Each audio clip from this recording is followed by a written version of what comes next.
नमस्कार शेतकरी मित्रांनो, आपला शेतकरी राजा या यूट्यूब चॅनलमध्ये आपलं सहर्ष स्वागत आहे। तर मित्रांनो, आजच्या व्हिडिओचा विषय आहे कोंबडी खतातील घटक, त्याचे उपयोग, त्याचे प्रमाण हे आजच्या व्हिडिओमध्ये आपण जाणून घेणार आहे। तर मागच्या व्हिडिओमध्ये आपण तुम्हाला सांगितलं होतं की आमच्या बागेमध्ये कोंबडी खत टाकल्याचे फायदे काय झाले। तर मित्रांनो, आमच्या बागेमध्ये कोंबडी खत टाकल्यानंतर आमचे बाग पूर्ण हिरवी झाले, मुळांची वाढ झाली आणि फळाची सुद्धा साईज झाली। त्याचबरोबर आता ह्या कोंबड खतामध्ये आपल्याला घटक काय काय आढळून येतात। तर मित्रांनो, पहिल्यांदा आपण ह्या खतातील घटक जाणून घेऊया। पहिल्यांदा आपल्याला nitrogen, phosphorus, potassium, calcium, magnesium आणि सूक्ष्म पोषक द्रव्ये सुद्धा यामध्ये आढळतात। त्यामध्ये जस्त, तांबे, लोह, मॅग्नीज, गंधक अशा प्रकारचे सुद्धा सूक्ष्म घटक यामध्ये आपल्याला आढळतात। तर मित्रांनो, आपल्याला नायट्रोजन हे आपल्या शेतासाठी काय उपयोग करतं किंवा आपल्या झाडांसाठी काय उपयोगाचं आहे। तर मित्रांनो, वनस्पतीच्या हिरव्या पानांसाठी आणि वाढीसाठी हे नायट्रोजन खूप महत्त्वाचे आहे।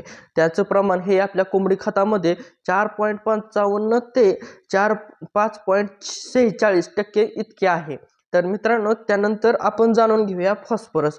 फॉस्फरस हे आपल्या बागेसाठी काय काम करतं, पिकांच्या मुळांच्या वाढीसाठी याचा उपयोग होत असतो।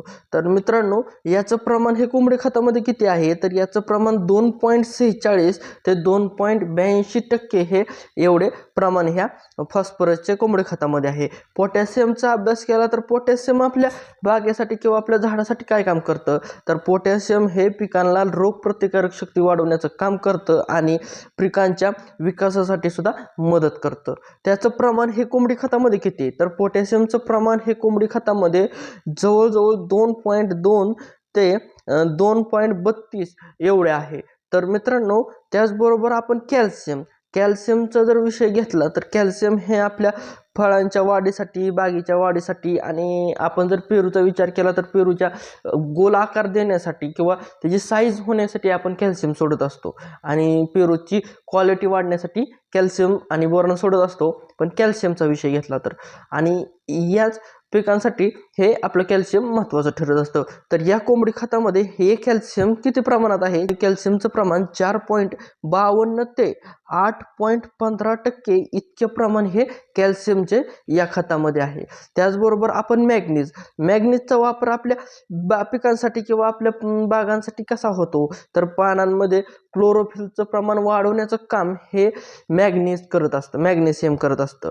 तर मित्रांनो, या मॅग्नेशियमचं प्रमाण हे आपल्या कोंबडी खतामध्ये किती आहे, तर 0.52 ते 0.73% इतक्या प्रमाणात हे मॅग्नेशियम आपल्या कोंबडी खतामध्ये आहे। त्याचबरोबर सूक्ष्म पोषक द्रव्ये जर पाहिली तर त्यामध्ये आपल्याला तांबे, जस्त, गंधक, मॅग्नीज अशा बरेच प्रमाणात सुद्धा आपल्याला आढळत असतं।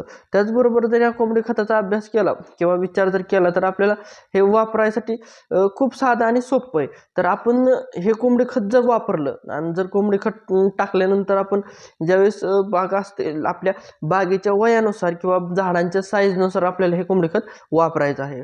जर मित्रांनो आपली बाग मोठी असेल आणि बाग मोठी असल्यानंतर आपल्याला एक गमेलाच्या आकाराचं आपण गमेलं वापरतो, म्हणजे 4-5 किलो एका झाडाला आपल्याला टाकायचं आहे।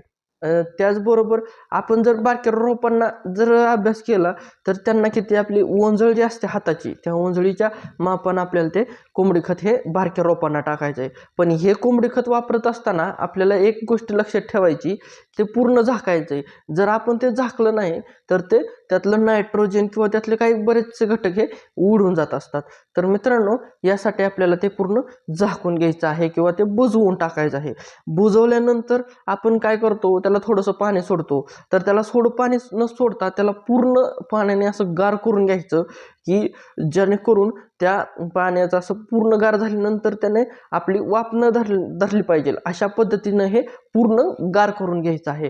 तर मित्रांनो, आपण कोणत्याही पिकासाठी वापरू शकतो। तर पिकासाठी कोणत्या, फळबागांसाठी, पालेभाज्या, फळभाज्या, म्हणजे खत खूप उपयोगी आणि महत्त्वाचे ठरते। हा व्हिडिओ तुम्हाला उपयोगी वाटला असेल तर मित्रांनो, लाईक, शेअर आणि सबस्क्राईब करायला विसरू नका आणि बेल आयकॉनलाही दाबायला विसरू नका आणि असेच व्हिडिओ आणि अशीच माहिती पाहण्यासाठी आमच्याशी जोडलेले राहा। धन्यवाद।